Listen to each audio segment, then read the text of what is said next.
So I have me the Headphone D1. This is a headphone that's gotten a ton of attention recently because it's like an upgrade to the HD 600. Anyway, here I want to give you some quick thoughts. First thing I want to say is that this cups swivel pretty loosely. I think I wish there was a little bit more tension there, but otherwise the fit and feel and finish of this is very nice. It fits my head really nicely, and you can see this kind of what it looks like on my head. There's quite a bit of room in the cup, so that feels great. The pads is surprisingly cloth-like to the touch, which I also kind of like. It's pretty light, not as light as necessarily HD 600, but it's a good weight to it. And the padding over here, you get these two big bumps, and it just fits nicely here.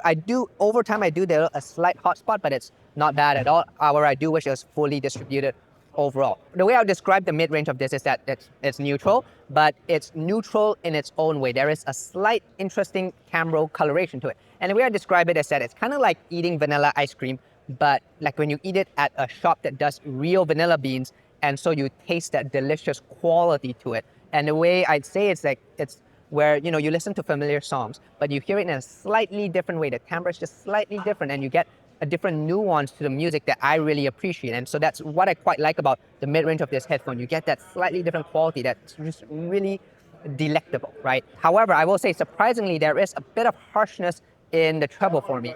There's particularly in the vocals, not really the hats and cymbals, but particularly in the vocals, I do get something that's approaching sibilance, but it's not quite sibilant. So the way I describe it is like, sibilance is that sound where you get that trailing noise to it, or a really sharp peaking sound.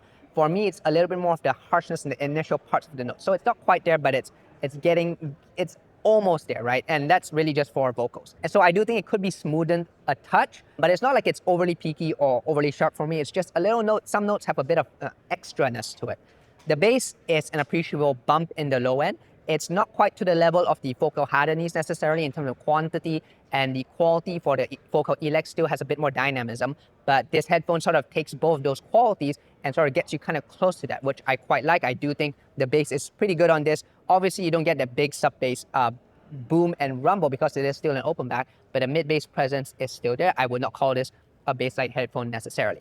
Soundstage and imaging isn't too bad. There's good horizontal width for sure, and the imaging is actually pretty good, like pretty good nuance as you notes cross the fold there. But I would say that the stage depth could use a little bit more depth and a bit more layering, but otherwise it's still very good. So yeah, overall, I think it's a very good headphone. Obviously, keep in mind diminishing returns. Don't expect it to be 4 times better than a HD 600 or whatever. I do think that the better recorded your music is, the more this will really deliver.